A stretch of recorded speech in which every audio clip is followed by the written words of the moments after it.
Mimaly tsy miova toy ny volan-kakafitra ny fomba fisainana politika entin'ny mpitondra ankehitriny, mitondra ny firenena sy mitarika ny vahoaka malagasy. Mivoana hatrany, Gaboraraka raha tokony ho arakarakina ela ny fitantanana ny firenena no ampivoatra sy mba hakana lesona manoloana an'ireo mety nataon'ny tany aloha, dia toa vao mainka mandrisika azy ireo hampiakatra ambony kokoa ny daozin'ny adalàna ilay izy. Ny fanitsakitsahana lalàna mitomba andro manalina. Ny fitantanana ny firenena miaratsy hatrany hatrany satria miteny ho azy ireo tondro maro samihafa. Tany fahantrana efa mitady anafosafony 700 isan-jato. Ny resaka hanohanana izao mipetraka ho laharana fa 420 amin'ny firenena 520 i Madagasikara. Olona ray faingo-efatra tapitrisa mila vonjy maika. Ny laza ratsy amina trafikana rem-pirenena etseroa ny tsy fangaraharaha-pitantanana amin'ny endriny maro. Izany ve ilay hoe Madagasikara tsy maintsy mandroso? Tsy finiavana hitanisany tsy mety sy ny tsikera sanatria fa tena zava-doza ny mahazo ny firenena. Tsy misy arofanina intsony ny fanjakana ankehitriny fa tena manao izay tanin'ny kibony satria ireo fahefana mpanao lalàna, mpitsara, toa fehezina sy baikona avokoa.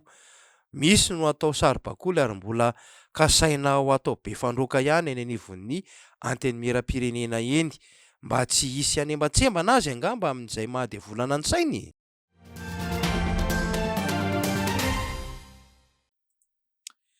Miisa 5,000 isan-taona ny tranga vaovao amin'ny vehivavy tratrany aretina mamany lava eto Madagasikara, ka ny arivo amin'ireo ihany no voare-an-tanana eny anivon'ny toeram-pitsaboana. Fihetsehan-jaza ela loatra fahasarotan'ny fiterahana, fahatarahan'ny fandehanana eny amin'ny toeram-pitsaboana sy ny fandraisana an-tanana. Fiterahana ela loatra no isan'ny antony mahatonga ity aretina ity. Toe-javatra izay tsy tokony hisy intsony satria mitondra voka-dratsy amin'ny vehivavy miteraka ka mety hiafara amin'ny fahafatesany reny sy ny zaza. Hatreto dia centra miisa 420 sy mpandidy matianina miisa 520 no miparitaka manerana ny faritra miisa 10 manatanteraka ny fandidiana. Nanomboka ny taona 2014 hatramin'ny taona 2022 kosa dia vehivavy tratrany aretina mamany lava miisa 470,900 no efa voadidy. Mbola vitsy ireo satria ny 700 ny vehivavy tratra ihany no mamonjy ny manam-pahaizana momba ny fiterahana ary ny hafa miaohatra noho ny enatra sy tahotra. Tanjona ny hanenana ny tahan'ny vehivavy tratrany aretina mamany lava ho 50 isan-jato hatramin'ny taona 2022 ary ny famongorana izany tanteraka hatramin'ny taona 2022.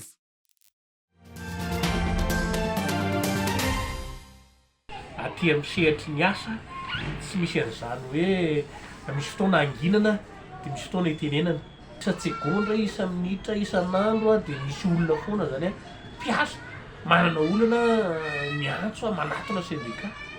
Manitsakitsaka ny zon'ny mpiasa ny minisitry ny asa hoy ny Randrana sendikaly naneho ny heviny manoloana ny famohan'ny ministeran'ny asa sy fampananan'asa ny anaran'ireo solon-tenan'ny mpiasa hiatrika ny CIT na ny fivoriam-be momba ny asa manaraka ho atao any Genève amin'ny volana Jona.